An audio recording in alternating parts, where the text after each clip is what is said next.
మాఘ పౌర్ణమికి చాలా శక్తివంతమైన ప్రత్యేకత ఉందని స్కాంద పురాణంలో చెప్పారు.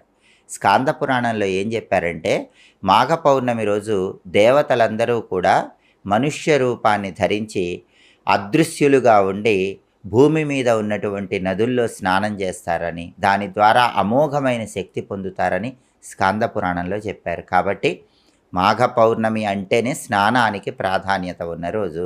అసలు మాఘ పౌర్ణమి రోజు ఎలా స్నానం చేస్తే ఎంత అద్భుత ఫలితాలు కలుగుతాయో కూడా స్కాంద పురాణంలో చెప్పారు. ఎవరైనా మాఘ పౌర్ణమి రోజు వేడి నీళ్లతో ఒక్కసారి స్నానం చేస్తే 6 సంవత్సరాల పాటు ప్రతిరోజు స్నానం చేసిన ఫలితం కలుగుతుంది. అలాగే మాఘ పౌర్ణమి రోజు బావి నీళ్లతో స్నానం చేస్తే 12 సంవత్సరాల పాటు ప్రతిరోజు బావి నీళ్లతో స్నానం చేసిన ఫలితం కలుగుతుంది. అలాగే చెరువులో ఒక్కసారి స్నానం చేస్తే మాఘ పౌర్ణమి రోజు 24 సంవత్సరాల పాటు ప్రతిరోజు చెరువులో స్నానం చేసిన ఫలితం